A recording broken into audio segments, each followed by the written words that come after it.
Bonjour et bienvenue dans cette nouvelle vidéo sur l'Union européenne et la démocratie dans le cadre de cours de spécialité Histoire, géographie, géopolitique et sciences politiques.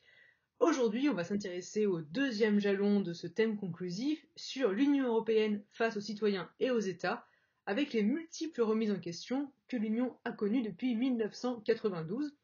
Et on va essayer de comprendre du coup quelles sont ces remises en question et surtout pourquoi il y a eu autant de remises en question. Alors ces débats sont nombreux, mais tout d'abord, et peut-être le plus important, c'est la question du déficit démocratique, autrement dit d'un processus qui s'est imposé par le haut sans suffisamment consulter ni associer les citoyens qui se désintéressent de la démocratie européenne, qu'ils jugent souvent complexe, technocratique et trop lointaine. Ainsi, en 2014, seuls 34% des Européens avaient confiance dans les institutions. Celles-ci sont souvent accusées de favoriser les lobbies, autrement dit les groupes de pression qui défendent les intérêts des personnes ou des entreprises. Elles souffrent d'un manque de représentativité et de légitimité puisque seul le Parlement est élu avec un suffrage universel direct. On déplore aussi l'absence de contrôle des citoyens sur l'action des institutions, le Conseil de l'Union et le Conseil européen n'étant pas responsables devant les parlements, et les risques de dériver vers une autocratie post-démocratique, finalement, sont réels. Mais cette critique est avant tout celle de la technocratie, un système où les experts ont plus d'influence que les responsables politiques.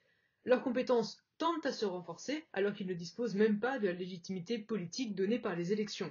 C'est pourquoi, aujourd'hui, une part importante des citoyens européens souhaiterait restituer en partie les compétences européennes aux parlements nationaux. Enfin, ce pouvoir européen est souvent désincarné.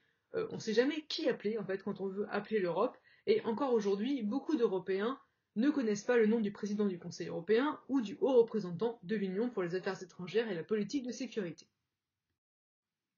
Deuxième point qui fait débat, c'est évidemment la question économique, puisque depuis 2010, l'Union européenne, et la zone euro en particulier, est confrontée à une crise majeure liée à la dette publique des États qui la composent. Depuis 2007, avec la crise des subprimes qui a touché de plein fouet l'Europe, les principaux pays industrialisés dont la dette publique est déjà très élevée ont dû s'endetter davantage pour sauver les banques et soutenir l'activité économique. Certains pays semblent même de moins en moins capables de rembourser leurs dettes. Or, moins un emprunteur est fiable, plus le taux d'intérêt que les investisseurs réclament pour lui prêter à nouveau augmente, ce qui accroît encore ses dépenses et mécaniquement sa dette. En 2010, donc, la Grèce demande un soutien d'urgence à l'UE et au Fonds monétaire international qui lui verse des sommes très importantes. À l'époque, la Grèce touche 80 milliards dès 2010 de la part de l'Union européenne. En contrepartie, ce pays s'engage dans une politique d'austérité budgétaire avec la réduction des dépenses de l'État, des pensions de retraite et des salaires des fonctionnaires, ce qui ralentit son économie. La crise s'étend ensuite progressivement au reste de l'Europe, en particulier au Portugal, à l'Irlande, à l'Espagne et à l'Italie. Et l'Union européenne peine à apporter une réponse commune à la crise, compte tenu de la règle de l'unanimité en vigueur pour les questions financières. En 2010, on trouve néanmoins un consensus autour de la création du MES, le mécanisme européen de stabilité, puis en 2012 avec le traité sur la stabilité, la coordination et la gouvernance. Si la crise provoque plusieurs interventions inédites de la BCE, la Banque centrale européenne, soucieuse notamment de préserver l'avenir de l'euro, elle impose la mise en place de politiques d'austérité, des politiques qui cherchent à rétablir l'équilibre des finances en augmentant les impôts et en réduisant la dette publique, et ce sont ces politiques qui accroissent le divorce entre l'UE et sa population. Troisième point qui fait débat, la question migratoire. Depuis 2015, avec la déstabilisation de certains pays d'Afrique comme la Libye ou du Moyen-Orient, en particulier la question syrienne, des pays qui sont en proie à des guerres civiles importantes, donc il y a un afflux de migrants, en particulier sur les côtes grecques et italiennes. Or, selon le règlement de Dublin, la répartition des demandeurs d'asile revient au premier pays d'accueil, et ça divise beaucoup les États membres. Ainsi, dès 2015, l'Allemagne a accepté d'ouvrir ses frontières. La plupart des pays d'Europe centrale et orientale, par contre, eux, ont refusé les quotas de réfugiés fixés en septembre 2015 en invoquant leur souci de conserver une population homogène et chrétienne. Incapable d'imposer des sanctions financières ou de remettre en cause l'allocation des fonds structurels pour les pays réfractaires, l'UE s'est montrée plutôt faible sur la question. En 2017, elle a ainsi abandonné son programme de relocalisation obligatoire des réfugiés la Commission se contentant de suggérer aux États membres de les accueillir de manière volontaire. Or, la montée des souverainistes s'accompagne d'un appel à la fermeture des frontières.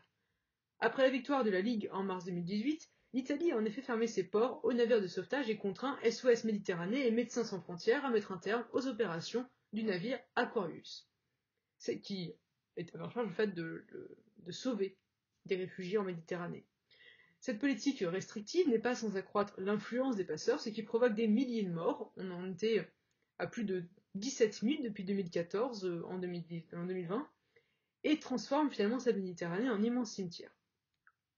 Ainsi, la Méditerranée, cimetière de migrants, est un symbole du déficit de solidarité au sein de l'Union européenne et qui est en contradiction avec toutes ses valeurs fondamentales. Les débats sont donc nombreux et entraînent des divergences importantes entre les États membres.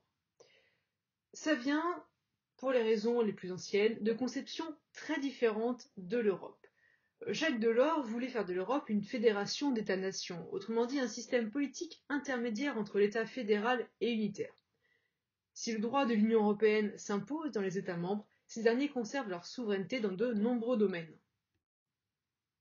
Dès le congrès de La Haye de 1948, des débats opposent les fédéralistes, le courant européen qui veut faire de la construction européenne une union fédérale où les États abandonnent une part de leur souveraineté au profit d'une structure supranationale, aux unionistes, les partisans d'une simple coopération entre États européens sans abandon de la souveraineté.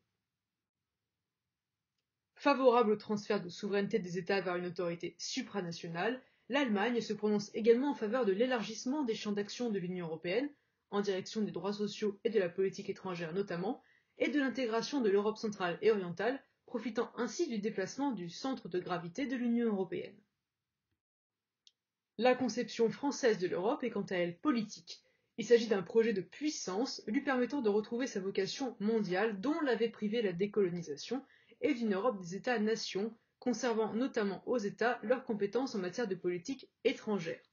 Du côté du Royaume-Uni, qui nous a quittés très récemment, ou du Danemark, l'Europe est avant tout une zone de libre-échange. Ils sont donc favorables à l'élargissement de l'Union européenne, mais opposés à son approfondissement, en refusant toute intégration politique et toute homogénéisation des législations sociales. Enfin, les nouveaux États craignent, eux, de perdre leur souveraineté, récemment retrouvée, et ne peuvent participer à certaines politiques compte tenu de leur situation économique. C'est en raison de ces dissensions profondes qu'on a aujourd'hui une Europe dite à la carte, à géométrie variable. Elle oppose le noyau dur de l'Union européenne qui souhaite pousser l'intégration plus avant aux autres États qui n'ont pas la volonté, voire ne sont pas en mesure d'assumer une telle intégration. Depuis 1987, les coopérations renforcées autorisent les pays qui souhaitent avancer plus vite à adopter des lois sans obtenir le consentement de tous les États membres à condition d'unir au moins 8 États autour d'un projet à l'image de l'euro ou de l'espace Schengen. Conçu comme le levier d'une intégration politique, économique et sociale, l'euro, mis en circulation en 2002, est en vigueur dans 19 des 27 aujourd'hui États membres. Refusé par le Royaume-Uni, le Danemark et la Suède, l'euro est progressivement adopté par les pays d'Europe centrale et orientale à mesure qu'ils remplissent les critères de Maastricht. Avoir une dette publique inférieure à 60% du PIB, un déficit budgétaire inférieur à 3% du PIB et une inflation inférieure à 3%. L'espace Schengen, qui ne compte pas notamment l'Irlande et le Royaume-Uni, rassemble 22 des 28 États et associe par contre l'Islande, la Norvège, la Suisse et le Liechtenstein, qui ne font pas partie de l'Union européenne. Si les frontières intérieures s'effacent, les frontières extérieures, elles, font l'objet, à l'inverse, d'une surveillance commune organisée par l'UE dans le cadre de l'Agence européenne de surveillance des frontières extérieures qu'on appelle Frontex.